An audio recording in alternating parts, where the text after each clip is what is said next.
Puji nama Tuhan, luar biasa Allah kita yang kita sembah ya Bapak Ibu. Dia Allah yang selalu peduli, Dia Allah yang selalu mengerti, Dia Allah yang selalu ada menyertai kita.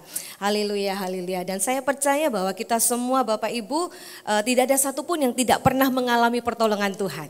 Semua pasti mengalami kan ya, amin. Keadaan apapun kita tahu bahwa Tuhan tetap baik, Tuhan tetap setia buat setiap kita. Jadi tidak ada satupun yang merasa bahwa Tuhan, kalau katakan engkau setia, engkau baik, mana pertolonganmu? Sampai hari ini penyakitku tidak sembuh. Sampai hari ini masalahku masih banyak. Sampai hari ini pergumulanku banyak, usahaku merosot.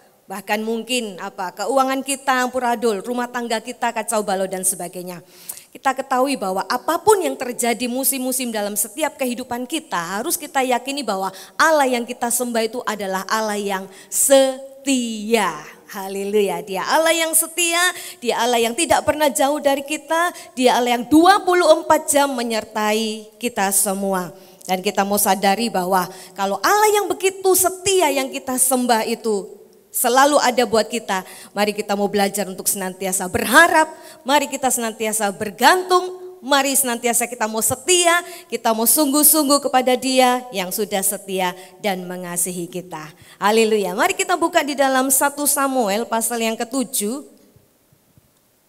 ayat yang kedua sampai yang ke-14. Cukup panjang, itu perikop, tapi biar kita mau belajar bersama-sama menggali kebenaran firman Tuhan. Kira-kira Roh Kudus berbicara buat setiap kita itu menyampaikan apa yang Dia maksud.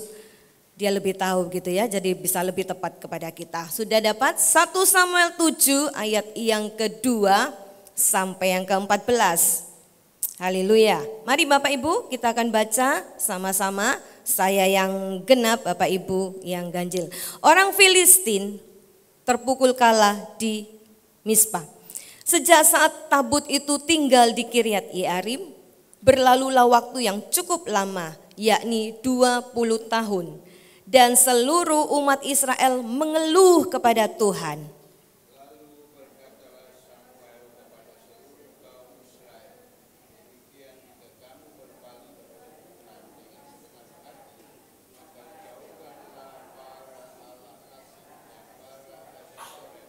Dari tengah-tengahmu.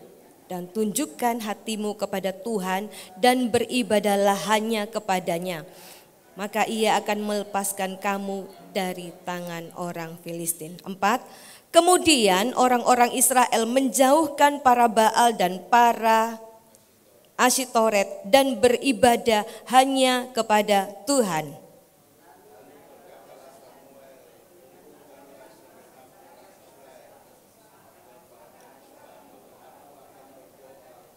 Ayat 6, setelah berkumpul di Mispa, mereka menimba air dan mencurahkannya di hadapan Tuhan.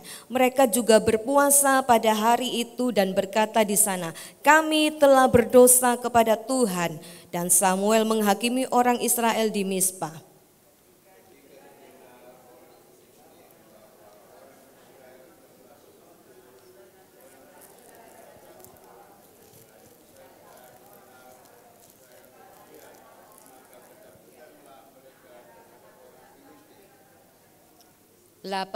Lalu kata orang Israel kepada Samuel, janganlah berhenti berseru bagi kami kepada Tuhan Allah kita, supaya Ia menyelamatkan kami dari tangan orang Filistin itu.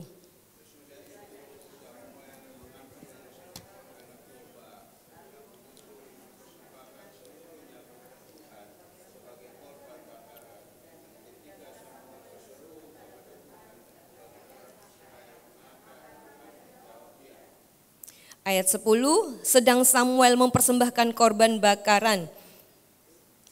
Ayat 10, sedang Samuel mempersembahkan korban bakaran itu, majulah orang Filistin berperang melawan orang Israel.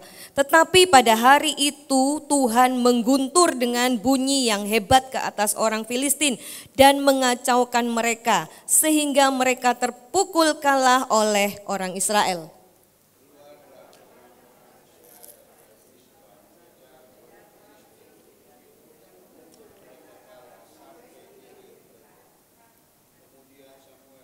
12, kemudian Samuel mengambil sebuah batu dan mendirikannya antara Mispa dan Yesana. Ia menamainya Ebenezer. Katanya, sampai di sini Tuhan menolong kita. 13. Demikianlah orang Filistin itu ditundukkan dan tidak lagi memasuki daerah Israel.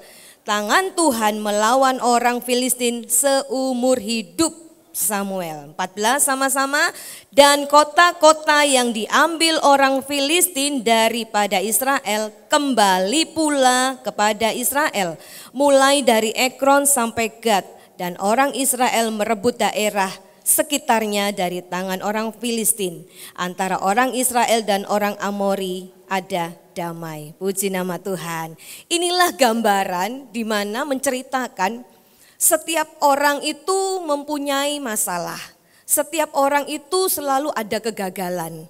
Setiap orang itu kadangkala bisa berlaku kurang ajar, bisa berlaku hal-hal yang tidak menyukakan hati Allah sehingga membuat Allah marah, itu bisa. Tapi kembali lagi di sini kita melihat bahwa kasih Allah yang besar itu tetap dicurahkan. Kita melihat kita seringkali sudah mengalami pertolongan Tuhan, tapi terkadang kita ini lupa dengan kebaikan Tuhan. Sehingga dengan perilaku kita, perbuatan kita, perkataan kita sering menyakiti hati Tuhan. Sering menyakiti orang lain, tidak menjadi contoh, tidak menjadi garam, tidak menjadi berkat buat banyak orang. Harusnya kalau kita melakukan hal-hal yang menyakiti hati Allah akan mendapatkan murka yang besar juga dari Allah. Tapi kita melihat bahwa di sini kasih Allah yang begitu besar, pertolongan dan kebaikan Allah yang begitu besar nyata juga untuk orang Israel. Walaupun mereka sudah berkali-kali jatuh, walaupun mereka sudah berkali-kali bersikap kurang ajar, walaupun mereka berkali-kali sudah menyakiti hati Allah, tapi di sini Allah menunjukkan bahwa Dia masih mengasihi mereka. Sebagaimana kita juga pagi hari ini, walaupun terkadang kita berlaku kurang ajar, walaupun kita berlaku mungkin menyakiti hati Allah dengan perkataan kita, dengan perbuatan kita, dengan tingkah laku kita, tapi kalau sampai hari ini kita ada, itu bukti kasih karunia Allah. Dan Allah punya tujuan apa? Supaya kita diberi kesempatan untuk bertobat.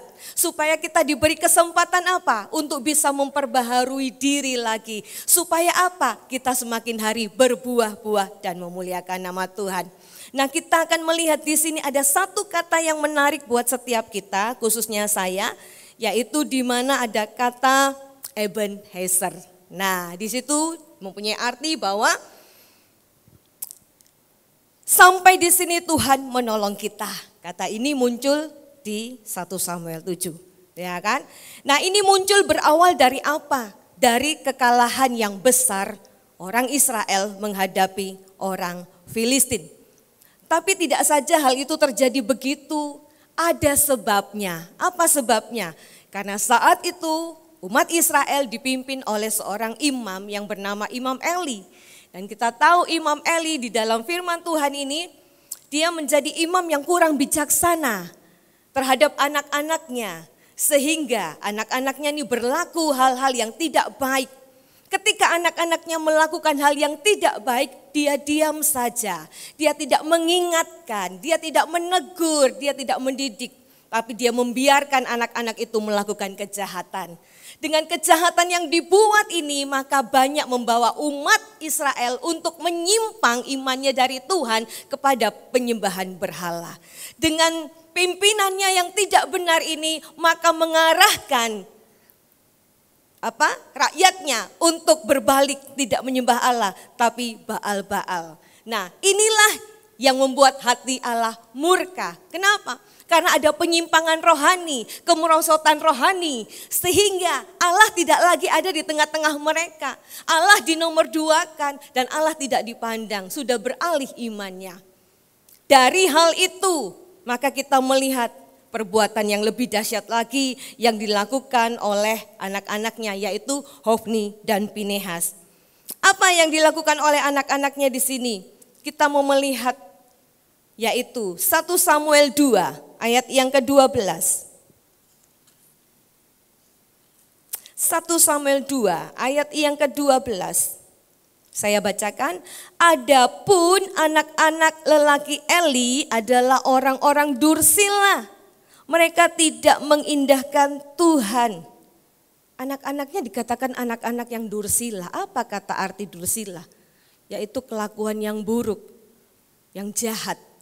Sampai dicatat di sini, anak-anaknya dursila. Nah, dursila dalam hal apa? Mereka tidak mengindahkan Tuhan. Wow, ini satu perkara yang serius buat Tuhan. Ketika kita tidak mengindahkan Tuhan, ketika kita tidak menghormati Tuhan, ketika kita tidak menghargai Tuhan, itu menyakiti hati Tuhan. Yang kedua apa kita lihat kejahatannya itu apa? Mereka melakukan percabulan di rumah Tuhan dengan perempuan-perempuan yang ada di depan pintu gerbang. Kita melihat lagi apa? Mereka diberikan jabatan, tapi dengan jabatan itu disalahgunakan. Mereka meminta paksa persembahan dari orang-orang yang saat itu mempersembahkan korban bakaran kepada Tuhan. Dan sebelum persembahan itu diberikan kepada Tuhan, mereka sudah mendatangi. Dan mereka mengambil, merampas dengan paksa. Sehingga orang-orang saat itu, rakyat saat itu tidak berani. Kenapa? Karena mereka punya kedudukan sebagai imam, anak-anak imam. Seringkali begitu bukan? Banyak orang-orang itu dikatakan di sini tidak mengindahkan tanpa sadar. Tanpa sadar seringkali kita juga melakukan hal-hal yang tidak mengindahkan Tuhan. Yaitu korban-korban persembahan yang kita anggap sepele, yang kita anggap itu enggak ada arti. Kita menganggap itu rendah. Seperti apa? Misalnya dalam memberi kepada Tuhan. Tuhan itu tidak melihat bendanya, tapi Tuhan melihat hatinya, respon hati yang benar. Bukan masalah jumlahnya. Kalau kita melihat persembahan di sini banyak kita dengar, gak cukup untuk bayar listrik, betul? Sedikit atau banyak, bukan menjadi hitungan, tapi sikap hati. Bagaimana kita menghormati Tuhan, yaitu kita memberi, bukan yang ada, tapi yang terbaik. Kita mau belajar seperti itu. Kalau kita memberi dari apa yang ada, kita tidak menghormati Tuhan. Apalagi kalau memberi misalnya hanya asal-asalan saja. Dikucek-kucek yang sudah lusuh misalnya dalam persembahan. Kita memberi, itu kita tidak mengindahkan Tuhan. Itu kita menghina Tuhan. Kita enggak menghormati Tuhan. Dan kita tidak menghargai Tuhan. Itu di dalam korban materi. Seperti ini mereka tidak mengindahkan korban. Yang harusnya itu persembahan diberikan kepada Tuhan dulu, dibakar dulu. Tapi mereka mengambil lebih dulu. Untuk apa? Untuk perutnya sendiri. Untuk apa? Untuk dirinya sendiri. Nah, ini yang salah di hadapan Tuhan. Kita mau belajar di sini untuk menghormati Tuhan dalam hal kita beribadah ya. Materi. Dalam sini ada persembahan kita berikan. Apalagi korban apa? Korban waktu. Seringkali kita juga tidak menghargai waktu yang Tuhan beri. Dengan asal-asalan saja beribadah, dengan datang terlambat, dengan baju seadanya, dengan apa lagi? Dengan hati yang enggak sungguh-sungguh karena tugas, karena apa lagi? Nanti kalau enggak datang ditelepon dan sebagainya. Kita enggak sadar bahwa kalau kita melakukan hal itu, kita sudah menganggap bahwa persembahan waktu itu, korban waktu itu hanya biasa-biasa saja. Namanya kita tidak menghormati Tuhan. Dalam perkara ini sangat serius buat Tuhan. Nanti kita lihat, karena seriusnya Tuhan memandang ini sebagai suatu kejahatan, maka ada hukuman yang Tuhan berikan. Buat setiap kita Bapak Ibu jangan menyepelekan, jangan menganggap rendah, jangan menganggap enteng waktu yang Tuhan beri. Jangan menganggap enteng semua apa yang Tuhan percayakan buat kita, baik itu namanya pelayanan. Kalau kita dipercayakan itu, kita lakukan dengan segenap hati, dengan persiapan, dengan sungguh-sungguh. Walaupun mungkin kita ada keterbatasan. Tapi kalau hati kita mau sungguh-sungguh kepada Tuhan, Roh Kudus akan memampukan kita untuk melakukan yang terbaik. Jangan hanya keluar dari bibir ini, aku lagi. Tidak ada orang lain dan sebagainya. Jangan menolak seperti itu. Tapi kita mau mengambil bagian yang Tuhan percayakan sebagai satu kehormatan bahwa kita melayani Raja di atas segala raja. Kita mau melayani Dia dengan segenap hati kita. Kita memberi persembahan dengan segenap hati kita, dengan ketulusan. Kita membantu pekerjaan Tuhan di tempat ini juga dengan ketulusan. Jangan berkata, peduli kasih lagi. Sudah memberi, masih diminta dan sebagainya. Jangan sampai ada omongan yang seperti itu. Kenapa? Karena kita tahu semua yang kita punya, yang kita miliki itu berasal dari Tuhan. Bukan dari kekuatan kita, bukan dari usaha kita, tapi pemberian Allah. Dan kalau Allah memberikan kita waktu, kesempatan untuk ada di muka bumi ini, mari kita juga mau melakukan segala sesuatunya untuk kemuliaan Tuhan. Ikut ambil bagian dalam pelayanan gereja, ikut ambil bagian dalam diakonia, ikut ambil bagian dalam perkara-perkara yang sudah ditetapkan di tempat ini. Ambil bagian itu. Supaya apa? Hidup kita ini menjadi hidup yang bermakna. Kalau kita menyepelekan semua, baik itu persembahan, baik itu korban waktu, baik itu pelayanan, kita sudah merendahkan Tuhan. Kita menghina Tuhan, menyakiti hati Allah. Dan sungguh sangat serius dalam perkara ini. Dikatakan mereka tidak mengindahkan Tuhan, hanya mengambil loh. Gak boleh. Dalam arti apa? Bahwa ini harus diberikan kepada Tuhan yang utama. Terutama Tuhan. Baru nanti bagiannya mereka. Tapi mereka tidak mementingkan itu. Sombong sekali kan? Dan lihat di sini akhirnya apa? Kita mau melihat di sini 1 Samuel 2 ayat yang ke-30.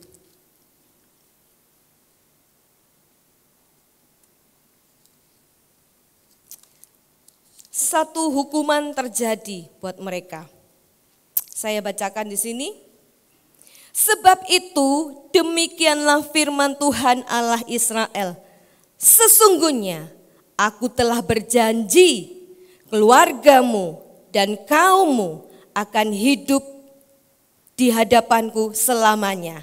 Tetapi, itu janji Tuhan dulu ya. Tetapi sekarang, demikianlah firman Tuhan, jauhlah hal itu daripadaku, sebab siapa yang menghormati aku akan kuhormati, tetapi siapa yang menghina aku akan dipandang rendah. Wow, perbuatan anak-anak Imam Eli menyakiti hati Allah. Perbuatan anak-anak Imam Eli, bahkan Eli sendiri dengan rakyatnya semua itu mendukakan hati Allah. Membuat Allah murka, membuat Allah marah. Sebenarnya sudah ada janji bahwa mereka akan dijadikan keluarga yang bisa rukun, yang bisa tetap kokoh selama-lamanya. Tapi ternyata terbalik. Karena perbuatan mereka membuat mereka akhirnya harus binasa. Kita perlu sadari bahwa keselamatan itu sekali, bukan sekali selama-lamanya. Keselamatan sudah diberikan dan sudah diselesaikan di kayu salib, yes. Dan diberikan buat semua yang mau menerima, yes. Tapi keselamatan itu harus kita kerjakan. Kalau kita hidup hanya sekali selamat, tetap selamat. Jadi kita menganggap remeh keselamatan itu. Kita buat dosa lagi, oh enggak apa-apa, toh aku selamat. Kita selingkuh, oh enggak apa-apa, toh sudah selamat. Kita mencuri, oh enggak apa-apa kan sudah selamat. Kita mau korupsi, oh enggak apa-apa, toh kita sudah selamat. Ini kita melihat di sini, bahwa sebenarnya janji Allah untuk keluarga ini, kerajaan ini akan kokoh dan sebagainya. Tapi karena perbuatan mereka itu, yang mendukakan Allah, yang membuat Allah hatinya terluka dan sebagainya, maka mereka mendapatkan hukuman. Haleluya, haleluya. Mari kita menjadi anak-anak Tuhan yang jangan memandang rendah, menganggap enteng kepercayaan Tuhan, baik itu dalam hal harta, baik itu dalam hal waktu, baik itu dalam hal apalagi pekerjaan, pelayanan, jangan anggap enteng. Kalau Tuhan kasih kita berkat, ayo jangan pelit untuk membantu orang-orang yang membutuhkan. Beberapa saat saya juga punya kebutuhan gitu ya. Tapi Ada beberapa yang tiba-tiba masuk di WA begitu. Ya tentunya minta bantuan, ada 3 orang lah ya gitu. Kemudian saya berpikir, Tuhan, aku ini juga butuh loh Tuhan.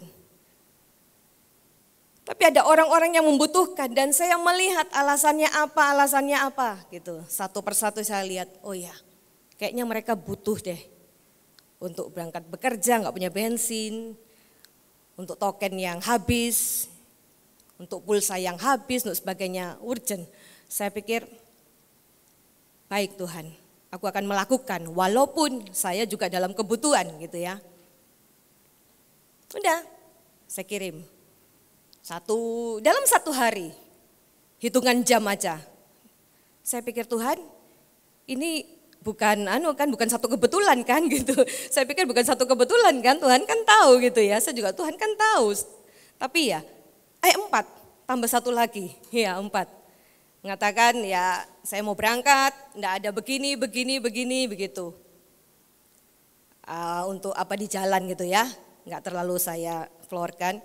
Tapi dari situ saya berpikir, Tuhan ini enggak kebetulan kan dalam 1 hari begitu. Sedangkan saya juga harus bayar listrik, saya harus bayar apa semua gitu. Wah. Tapi hati saya katakan kasih walaupun kamu belum mencukupkan ya, dirimu belum tercukupkan gitu. Saya lakukan, jepret, ya udah saya kirim gitu.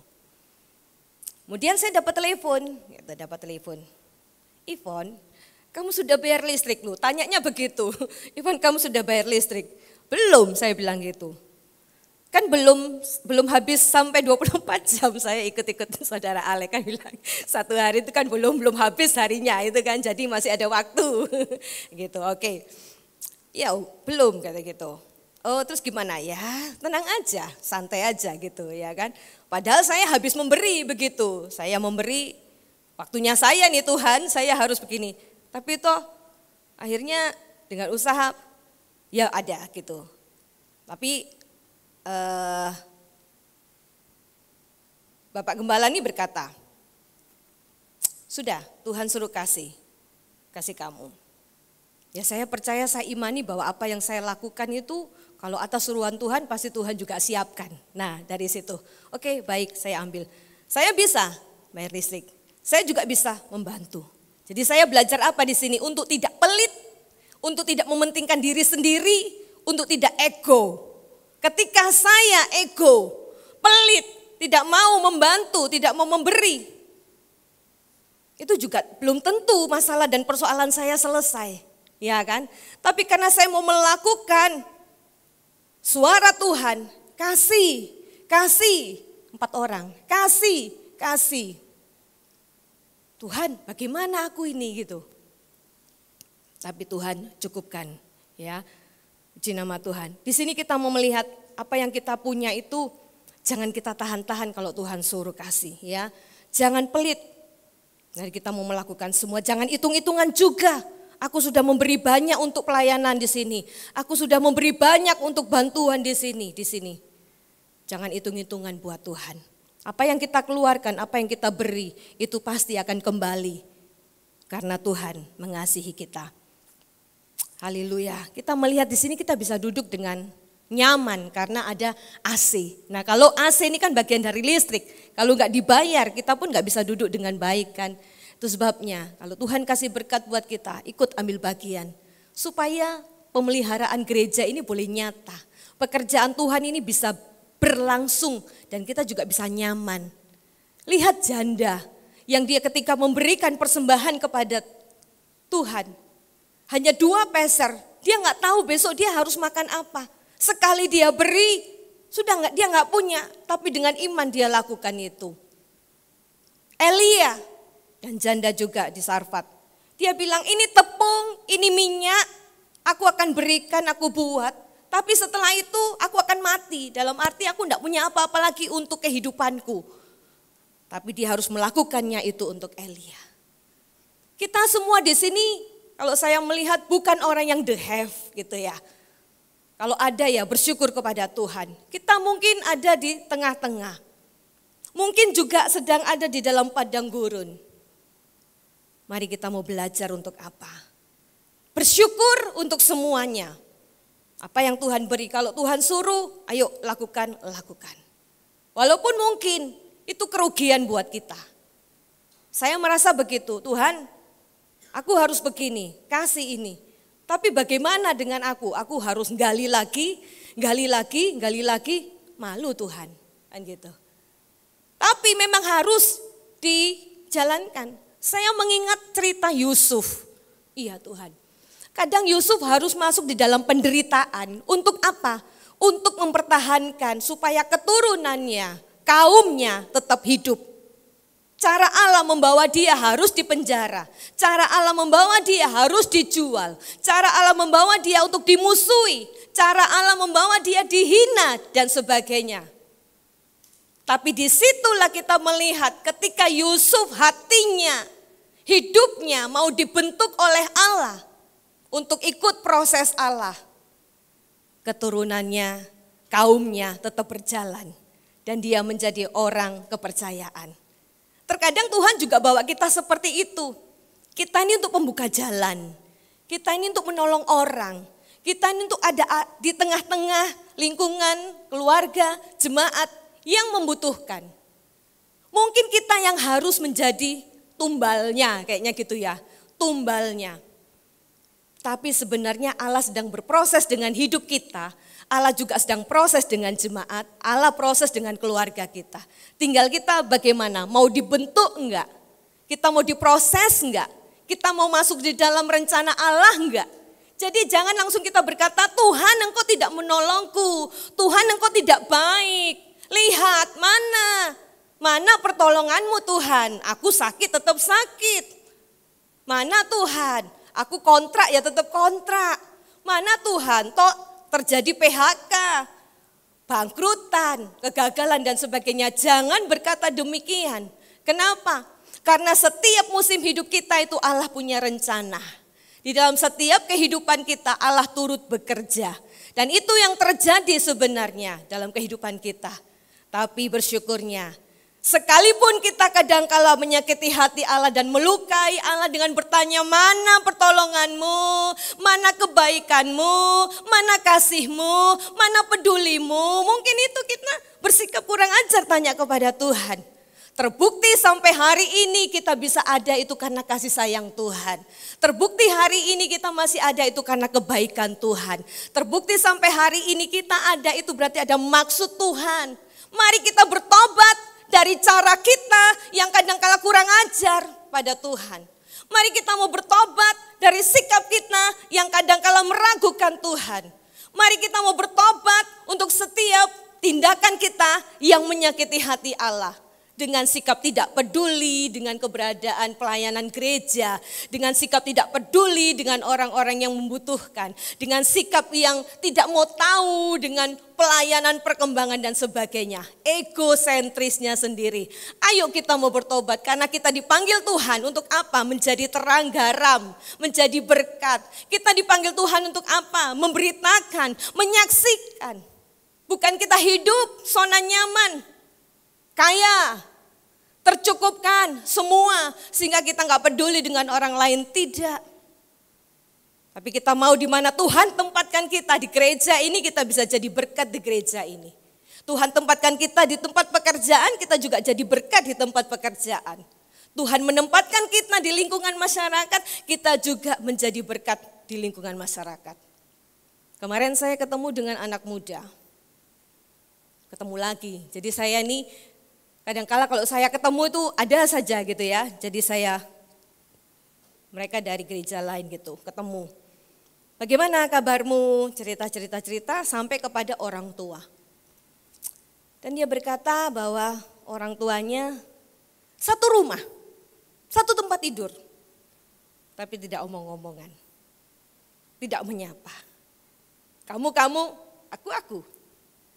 Bahkan terjadi percekcokan. Wah, ini rumah tangga yang bagaikan neraka seperti itu ya. Nggak enak, saya aja kalau sama Hengki kalau satu rumah nggak omong-omongan gitu. Wah ya apa, tapi pernah terjadi dan kuat-kuatan gitu ya. Wah ini salah ya kan. Nggak ngomong ambil aku nggak popo gitu ya kan. Makan mangano dewe ya seperti itu nggak boleh. Nah tapi Setelah saya ada di dalamnya, saya bilang, yuk kita akan berdoa untuk orang tuamu juga. Terjadi KDRT juga di situ. Dan sedih ketika anak ini menceritakan. Kadangkala orang tua hadir itu harus memberi contoh yang baik kepada anak-anaknya. Tapi apa yang dilakukan Kristen loh ini? Gak berlaku yang baik. KDRT dilakukan di depan anak-anak. Sampai dia bilang gini, sekarang terserah. Saya bilang, loh kamu enggak melerai. Aku melerai, tapi aku yang dipukulin juga. Aku yang kena, kata gitu. Ya kan, loh tapi kasihan kalau kamu tidak melerai. Sampai sekarang adik saya pun sudah capek. Dalam arti kalau terjadi KDRT, ya udah biarin aja. Loh ya enggak boleh, itu bisa terjadi kematian di situ. Ya kan, ya mau bagaimana daripada kita yang kena juga. Kayak gitu. Oke. Dalam hal ini saya hanya bisa berdoa aja ya. Kenapa? Karena anak itu pun sudah terserah papa mama, terserah mau apa kayak gitu. Kan bilang kalau ini orang tua memberikan contoh gambaran yang tidak baik kepada anak itu akan trauma. Dan anak ini akan terbawa di dalam rumah tangga juga bisa seperti itu. Saya doa kemarin, doa sama mereka. Ya saya doakan juga orang tuanya. Tugas kamu sebagai anak ya hanya bisa mendoakan ya, walaupun tidak bisa melerai dan sebagainya. Mendoakan karena kuasa doa itu luar biasa. Ini loh gambaran anak-anak Tuhan yang seringkali hadir di muka bumi ini tapi tidak menjadi berkat. Hadir di muka bumi ini tapi tidak bisa memberi contoh yang baik. Hadir di muka bumi ini tapi saling menyakiti satu sama lain. Bahkan hati Allah terluka. Mari orang tua, jadilah contoh dan teladan yang baik untuk setiap anak-anak. Saya juga belajar demikian, untuk terus menasihati, untuk terus mengingatkan dan tak henti-hentinya berdoa. Untuk anak, ya, untuk suami, untuk ponaan, untuk adik dan sebagainya, orang tua. Doa, memberi contoh yang baik, memberi teladan yang baik, supaya kehadiran kita di muka bumi ini bisa berdampak. Dan nama Tuhan dimuliakan. Oke ya, nah sekarang kita kembali ke sini.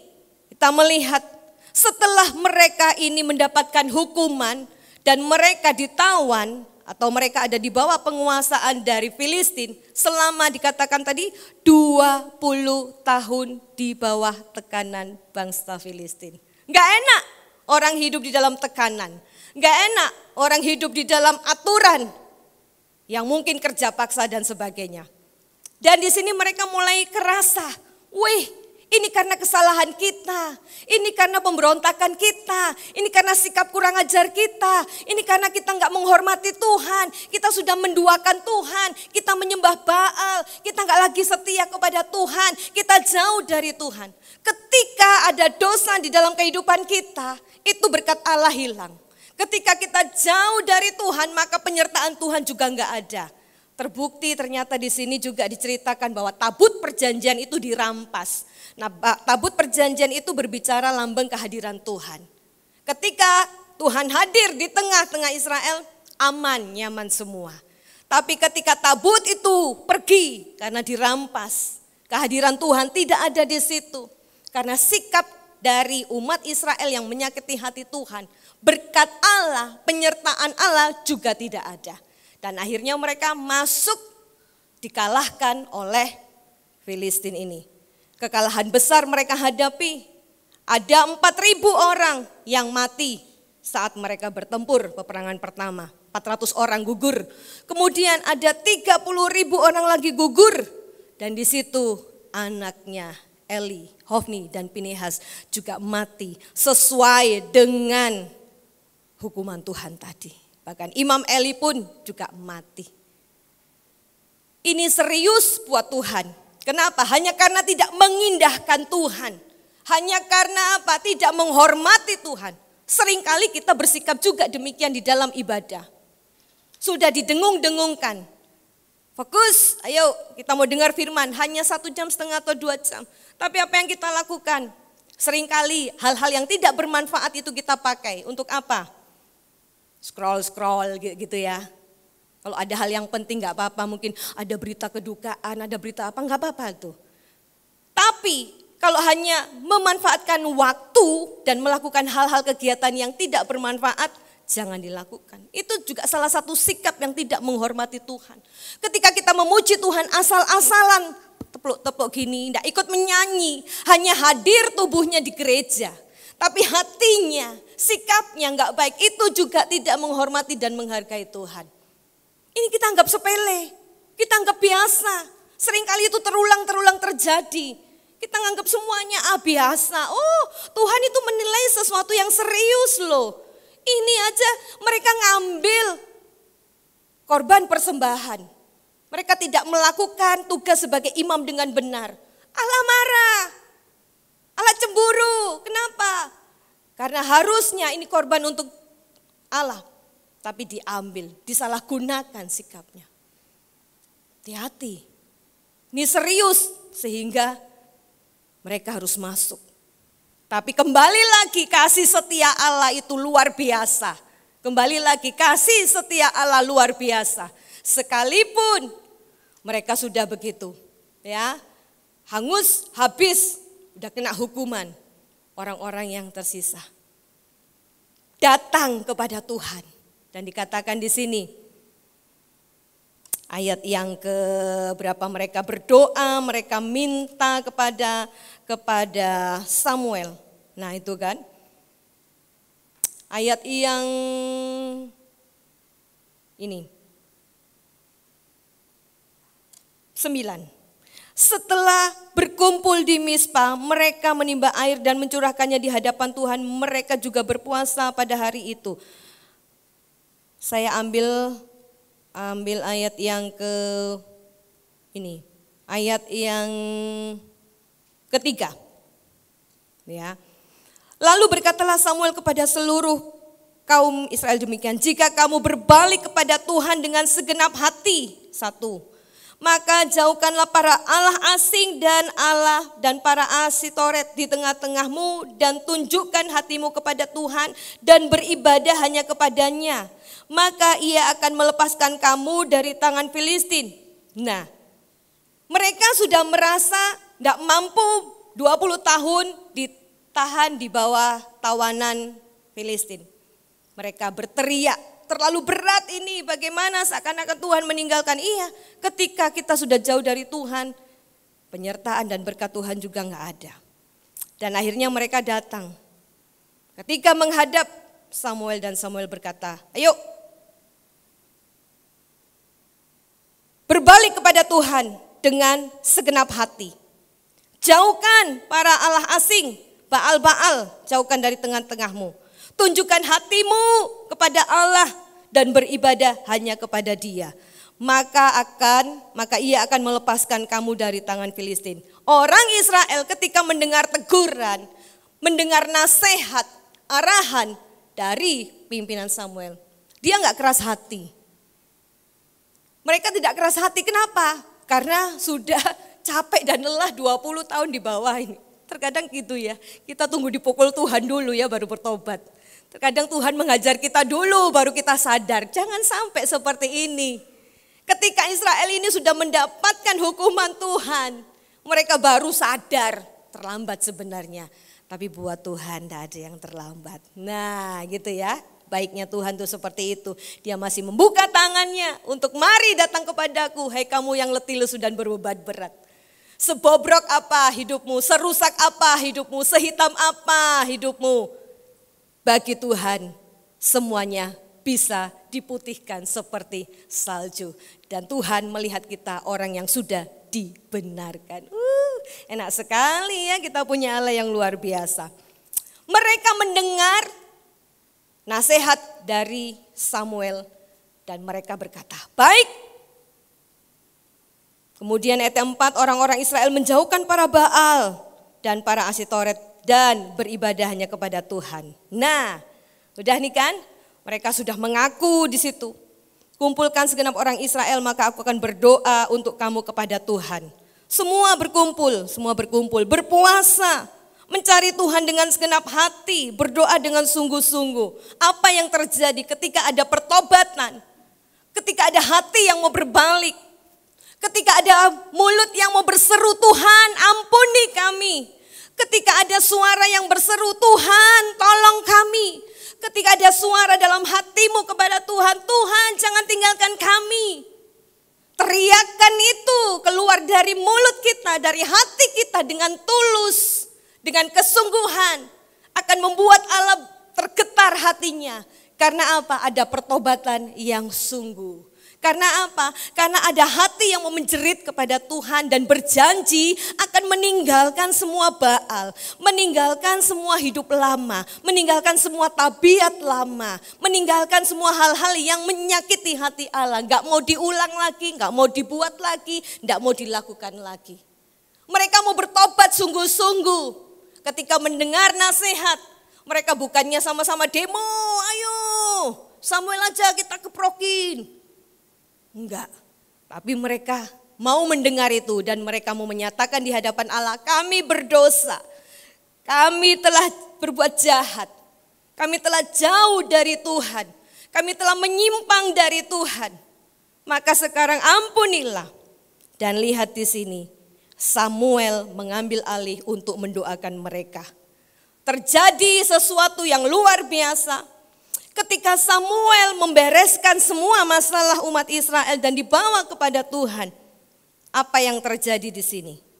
Ketika ayat 7, ketika didengar orang Filistin bahwa orang Israel telah berkumpul di Mispa, majulah raja-raja kota orang Filistin. Ada 5 loh raja-raja yang berkumpul untuk melawan Israel. Dan kita lihat sekarang ya, Israel sudah mulai dikepung dan sebagainya kalau dalam politik begini ya. Ini sudah tertulis semuanya.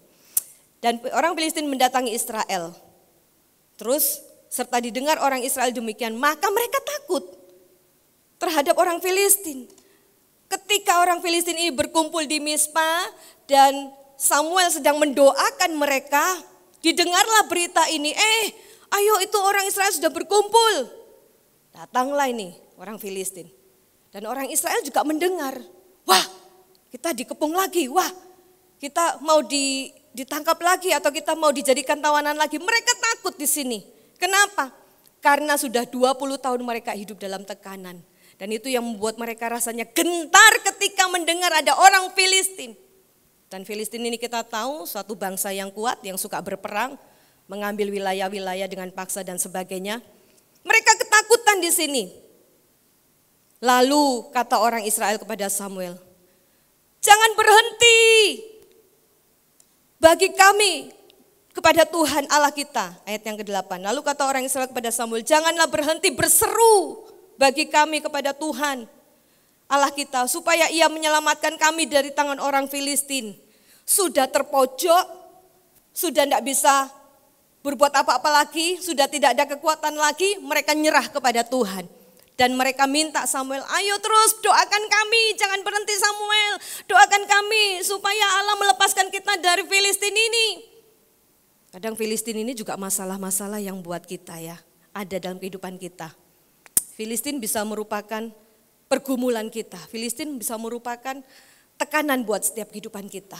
Baik itu ada ekonomi, baik itu pekerjaan, baik itu sekolah dan sebagainya, tuh Filistin yang kokoh, yang besar di depan kita.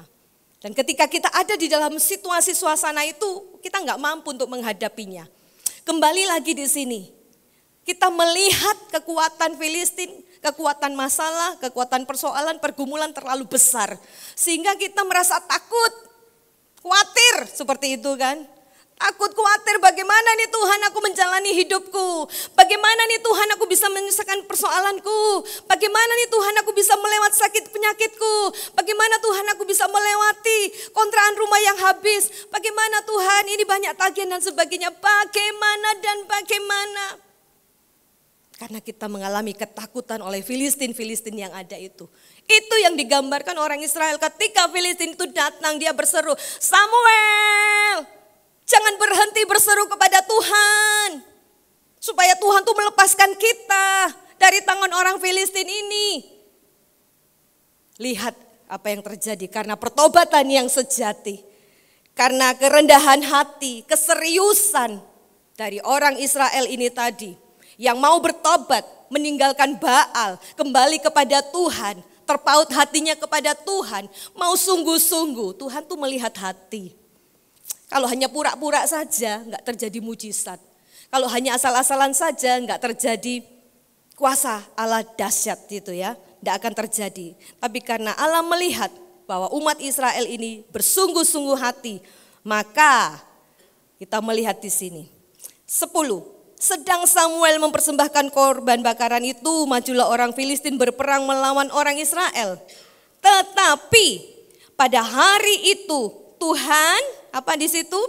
Mengguntur dengan bunyi yang hebat ke atas orang Filistin dan mengacaukan mereka sehingga mereka terpukul kalah oleh orang Israel. Wow, yang pertama Israel merasa ketakutan karena didatangi bangsa Filistin yang ganas itu.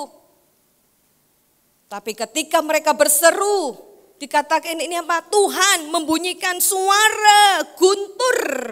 Kadang-kala kalau guntur, jeder. Gitu kan, takut ya. Itu belum seberapa. Tapi kalau kita mendengar seperti ini yang membuat orang Filistin ketakutan dan porak-poranda, itu gunturnya dahsyat. Mungkin bisa memengkakkan telinga, ya kan? Membuat hati berdebar-debar, ketakutan. Itu karena yang berperang Allah sendiri. Lihat di situ. Pada hari mengguntur dengan bunyi yang hebat ke atas orang Filistin.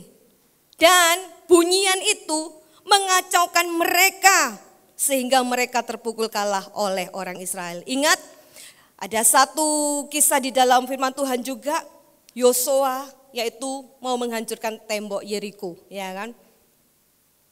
Mereka berkeliling, diam selama 6 kali. Tapi hari yang ke-7 mereka putar, yang ke-6 mereka putar 7 kali. Dan saat itu terakhir mereka baru membunyikan trompet. Seperti itu keras sekali. Dan itu apa? Hancur kota itu. Ini guntur. Guntur yang di langit. Tapi bisa menghancurkan, memporak-porandakan pasukan Filistin itu. Dan mereka kacau balau, saling membunuh satu dengan yang lain. Itu kedahsyatan Allah kita. Ketika Bapak Ibu takut, siapa sih yang nggak bisa mengalami itu? Pasti pernah mengalami, ya kan? Di sini kita mau kembali kepada Tuhan, bahwa Allah yang setia itu ada menyertai kita. Allah yang setia itu bersama dengan kita, dan Dia sanggup membungkam Filistin-Filistin yang ada di sekeliling kita. Ini perkataan iman. Walaupun kita belum melihat, saya pun berkata dengan iman. Allahku sanggup membungkam segala musuh-musuh. Filistin-Filistin yang ada, persoalan yang ada, pergumulan yang ada, sakit penyakit yang ada. Allahku sanggup dan terlalu sanggup untuk menyelesaikannya, membungkam semuanya dan membebaskan serta melepaskan juga memulihkan. Itu harus keluar dari mulut kita kepada Allah kita yang luar biasa.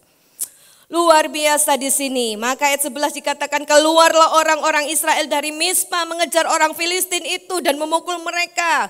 Wow. Sampai ke hilir. Lihat, yang pertama dia ketakutan. Samuel, jangan berhenti berseru kepada Allah supaya kita bisa terlepas dari Filistin. Ketakutan. Tapi ketika Allah bertindak, balik mereka yang kejar. Ayo, ayo. Mungkin gitu ya, gak tahu pada waktu perangannya gimana. Kejar, kejar. Menghabisi orang Filistin yang mereka anggap kuat tadi. Siapa yang memberi kekuatan? Siapa yang memberi keberanian? Siapa yang memberi kemampuan? Hanya Tuhan saja. Di dalam firman dikatakan kalau Allah di pihak kita, siapa berani lawan kita? Tapi sampai saat ini seringkali kita meragukan itu kan Tuhan. Sampai saat ini enak kamu phone ngomong. Tapi coba jalankan. Coba ngerasakno, coba ngalami. Isota. Daging lemah. Ya. Tapi kalau ada Roh Kudus, Roh Tuhan akan membuat kita berani dan tenang. Seperti Bapak Gembala juga berkata, Om enggak terlalu berpikir panjang, enggak terlalu sampai dibawa pikiran.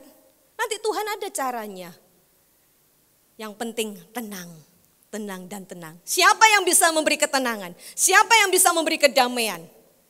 Hanya kalau Yesus ada dalam kehidupan kita. Kalau ada Roh Kudus dalam kehidupan kita.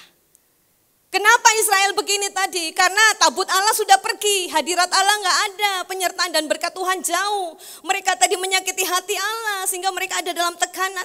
Tapi ketika mereka mau berbalik kepada Tuhan, tangan Tuhan terbuka dan Tuhan menolong mereka. Seperti juga dengan kita. Masih ada waktu, masih ada kesempatan untuk kita memperbaiki hidup kita. Masih ada kesempatan dan waktu untuk kita mau berbalik lagi dari jalan kita yang seringkali menyakiti hati Allah. Yang seringkali kita menganggap remeh ibadah. Yang seringkali kita menganggap remeh firman. Menganggap remeh pelayanan. Menganggap remeh semua apa yang Tuhan percayakan. Kita anggap remeh. Santai dulu, ibadah belum mulai, nanti aja. Sudah, enggak hari ini datang, besok kan bisa datang. Sudah, enggak usah pelayanan, ada apa-apa dan sebagainya. Kalau kita sudah menganggap remeh kepercayaan Tuhan yang sudah Tuhan percayakan, kita enggak mengindahkan, kita enggak menghormati. Jangan-jangan bisa juga Tuhan hajar kita, tapi tentunya kita enggak mau dihajar seperti orang Israel ini kan. Tangan kasih Tuhan masih terbuka, ada kesempatan buat kita, ayo kita berbalik, ayo kita sadar, ayo kita terus berpaut kepada Tuhan. Kembali supaya kita bisa melihat bahwa Allah yang besar itu menyertai kita. Apa sekarang respon dari Samuel? Haleluya. Nah, kita melihat di sini ayat yang ke-12. Kemudian Samuel mengambil sebuah batu dan mendirikannya antara Mispa dan Yesana. Ia menamainya Ebenezer, katanya, sampai di sini Tuhan menolong kita. Sampai di sini Tuhan sudah menolong kita. Kita perlu seperti ini Bapak Ibu, ketika kita sudah mendapatkan pertolongan Tuhan yang awal saya katakan. Ya, siapa di sini yang tidak pernah ditolong Tuhan? Pasti semua pernah, ya kan? Tapi jangan lupakan kebaikan Tuhan dan pertolongan itu. Kita catat, kita renungkan dan kita ingat-ingat. Supaya kita juga bisa menceritakan kebaikan dan pertolongan Tuhan buat anak cucu. Buat orang-orang yang lain, nih loh, Tuhan pernah menolongku. Saya pun mencatat pertolongan Tuhan yang Tuhan berikan kepada saya. Dan di sini ketika Tuhan memberikan pertolongan kepada Israel, maka Samuel mengambil batu, meletakkannya di tengah-tengah sebagai apa? Sebagai tugu, sebagai monumen supaya ketika orang lihat, orang jalan, mereka bisa tahu bahwa di sini Tuhan telah menolong mereka. Sama dengan itu, ketika Bapak Ibu ditolong Tuhan, jangan lupakan kebaikan Tuhan. Tapi ingat dan ceritakan. Saya mengalami kebaikan Tuhan ketika saya ditolong operasi. Sampai 3 kali ambien gitu ya. Ambien aja operasi sampai 3 kali. Itu ambien yang kayak apa gitu ya. Tapi di situ Tuhan menolong dan saya tulis. Saya ceritakan kepada ketika saya berhadapan dengan orang yang sakit ambien gitu ya. Nih loh ada pertolongan Tuhan. Nih loh pasti coba pergi ke sini. Jadi itu kita catat. Jangan kita lalai, kita lupakan, kita anggap sepele. Itu karena saya ada uang, itu karena dokternya bagus. Enggak, tapi campur tangan Tuhan. Ketika harus melahirkan, saya catat itu. Tidak ada biaya, waktu itu 5 juta. Mahal waktu zaman saya, 20 tahun, 23 tahun yang lalu ya kan. Kalau masuk dalam saudara Alfred dan ini mungkin sudah 40 juta waktu itu. Bisa dibayangkan kalau satu. Ini 5 juta aja tidak ada. Bagaimana mau melahirkan? Beda kalau zaman dulu ya kita lihat. Yesus lahir, saya membayangkan tidak ada rumah sakit, nggak ada bidan. Tapi bisa melahirkan itu tangan kuasa Tuhan. Tapi kalau zaman sekarang ya tidak bisa, harus bantuan dan harus bayar kan. Tapi saat itu luar biasanya apa? Allah sudah menyediakan bondo nekat masuk wis. Ya kan, masuk. Nanti Tuhan atur sendiri. Cuma minta kamar operasi 500 dan lainnya sudah ditutup. Nah itu pertolongan Tuhan yang luar biasa yang saya simpan, saya catat, saya mau jadikan itu sebagai tugu, monumen supaya bisa diingat-ingat bahwa Allah yang aku sembah itu Allah yang dahsyat, Allah yang besar. Kalau Allah itu menolong aku di zaman dulu, 23 tahun yang lalu, bahkan mungkin kita belum menikah saat itu ya. Mungkin sudah berapa? Kita menikah udah berapa tahun? Nah, sebelum menikah, lupa ya. Oke, nanti ini 25 sebentar lagi yang saya ingat itu. Nah, itu saya sudah mengalami hal-hal yang gak enak begitu. Dan saya ingat, saya catat, iya Tuhan, waktu itu badanku kurus, turun sampai 6 kilo. Wah, banyak penderitaan-penderitaan. Tapi itu kujadikan monumen tugu, di mana aku nanti akan ceritakan kepada orang. Nih loh pengalaman hidupku, di mana Allah yang ku sembah itu Allah yang hidup, Allah yang tidak pernah meninggalkan, Allah yang selalu menyertai. Sehingga dikatakan di sini sampai hari ini Ebenezer terjadi. Dalam arti apa? Sampai di sini Tuhan sudah menolong. Cukup, enough, terima kasih Tuhan. Aku bisa bernafas, itu Ebenezer. Terima kasih Tuhan, hari ini aku bisa makan, minum, itu Ebenezer. Terima kasih Tuhan, aku bisa berjalan ke tempat kerja, ke gereja dengan kendaraan apapun, mau becak, kayak mau jalan, kayak mau sepeda motor, mobil. Ebenezer, Tuhan sudah menyertaiku. Bukan itu saja, dalam hal kecukupan, dalam kekurangan pun kita bisa berkata, Ebenezer, terima kasih Tuhan aku bisa melewati masalahku. Terima kasih Tuhan aku bisa melewati pergumulanku. Terima kasih Tuhan aku bisa melewati semuanya. Karena Tuhan yang menyertai. Jadikan itu momen dalam hidupmu setiap pertolongan Tuhan. Bangun tugu itu. Sehingga anak cucu kita bisa melihat, oh ada Ebenezer di rumah kita. Oh ada Ebenezer di pekerjaan kita. Oh ada Ebenezer di dalam sekolah kita, dimanapun. Tanda penyertaan Tuhan. Dan kalau ini sudah didirikan, berarti kita harus percaya. Kalau Tuhan sudah menolong kita di detik ini. Masakan sih dia gak tolong kita yang dia akan datang? Itu loh, 4 tahun sejak pandemi yang saya ceritakan, ya kan? 4 tahun setelah peralihan itu, Hengki harus keluar dari pekerjaan dan itu membuat ekonomi amburadul. Tapi saya bilang, Tuhan, 4 tahun Tuhan sudah menyertai kami, masa kami gak akan dimampukan untuk melewati di tahun-tahun ini? Itu, Bapak Ibu Saudara juga demikian. Persoalan pergumulan mungkin lebih besar dari saya gitu. Yakinkan, kalau engkau bisa melewati tahun demi tahun, sebentar lagi tahun 2006 kita masuk ya, Desember, lewat Januari, wah bersyukur. Kadang-kala begini, September, pergumulannya. Tapi sudah mau habis kan, nanti masuk Oktober. Tuhan punya cara banyak. Jadi di sini saya juga kaitkan dengan apa? Hari ini cukup untuk hari ini, besok ada kesusahannya sendiri. Nah itu Ebenezer di sini ya. Sampai di sini Tuhan menolong kita. Dan ini berarti bahwa hari ini cukup untuk hari ini, besok ada ceritanya lain lagi. Karena Tuhan membuat cara yang lain, cerita yang lain dan selalu baru. Karena Allah itu tidak pernah kehabisan cara. Banyak cara yang Dia bisa nyatakan untuk menolong hidupmu dan hidupku. Banyak cara Allah untuk membuka jalanmu dan jalanku. Terkadang kita memakai pikiran kita sendiri, otak kita sendiri, akal kita sendiri. Tapi itu dangkal dan buat Tuhan itu kecil. Allah mau menunjukkan perkara-perkara yang dahsyat. Allah mau menunjukkan perkara yang hebat, yang besar sehingga kita terkagum-kagum akan Allah kita. Bahwa Allah yang kita sembah itu Allah yang luar biasa. Ebenezer, yaitu Tuhan sudah menolongku sampai saat ini. Bersyukur kepada Tuhan, kita dikasih kesehatan. Ada banyak orang yang tidak bisa bangun. Ada banyak orang yang mau beribadah tapi nggak bisa. Dan itu sebabnya online ada, tetap beribadah. Kita harus bersyukur, gunakan semuanya untuk supaya hidup kita bisa menjadi berkat, menjadi teladan bagi banyak orang di situ semuanya ya.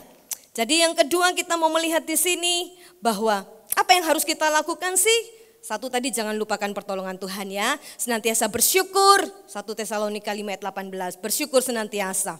Untuk kesehatan, untuk makan, untuk minum, pendidikan, pekerjaan, pelayanan, keluarga dan sebagainya. Nyatakan bahwa itu Ebenezer semua. Tuhan sudah menolong kita. Kemudian apa? Yang kedua yaitu mari kita hidup jangan khawatir untuk hari esok. Karena apa?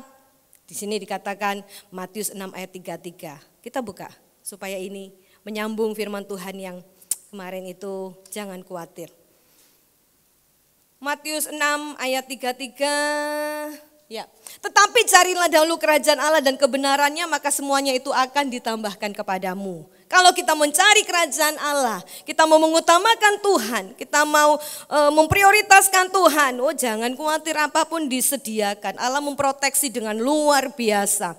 Baik itu keluarga kita, baik orang tua kita, anak kita, pekerjaan kita, masa depan kita, sandang pangan kita, semua sudah disediakan. Asal ini jadi kita hidupi firman Tuhan ini. Yuk cari dulu kerajaan Allah. Dalam arti apa? Kita mau sungguh-sungguh kepada Tuhan. Kita mau berserah kepada Tuhan. Ikut Tuhan itu enggak main-main. Ikut Tuhan, melayani Tuhan itu dengan sungguh-sungguh, bukan asal-asalan. Jadi kita tidak bersikap sembrono di hadapan Tuhan. Kita mau menjadi orang-orang yang menghormati Tuhan. Ketika semua kita lakukan dengan kebenarannya, maka semua itu akan ditambahkan buat kita. Dan itu kita harus amini, percaya. Karena kita hidup oleh iman, percaya bukan karena melihat. Jadi jangan berkata enak kan ngomong Fon kayak gini. Tapi kalau Bapak Ibu tidak mempunyai iman untuk mengimani firman itu, maka itu enggak akan terjadi buat kita semua. Tapi kalau engkau mengimani bahwa yes, amin, benar firman yang disampaikan, maka itu akan terjadi buat setiap kita. Yang ketiga terakhir yaitu apa? Tanggalkan dosa. Yuk kita mau melangkah dengan iman bersama dengan Tuhan. Melayani dengan kesungguhan, dengan penyertaan Tuhan. Talenta yang Tuhan percayakan kita pakai sepenuhnya untuk Tuhan. Jangan untuk apa? Jangan untuk kita dikenal. Jangan untuk supaya orang tahu, oh ini kita. Jangan untuk popularitas kita. Tapi kita mau melayani dengan hati sebagai hamba. Di mana Tuhan percayakan, di mana Tuhan utus, di mana Tuhan kirim. Ayo kita mau melayani dengan tulus. Bukan motivasi yang lain. Ya bukan untuk mencari popularitas. Bukan untuk nama pribadi dan sebagainya. Siapa sih kita ini? Kita adalah hamba dolosnya Allah. Kalau Tuhan tidak pakai kita, semua sia-sia. Jangan ada kesombongan dalam hidup kita. Ya itu sebabnya yuk kita mau melangkah dengan iman, yakin dan percaya bahwa kebaikan Tuhan, pertolongan Tuhan, Allah Immanuel itu menyertai kita. Dan kita bisa katakan bahwa Ebenezer. Amin. Tuhan memberkati.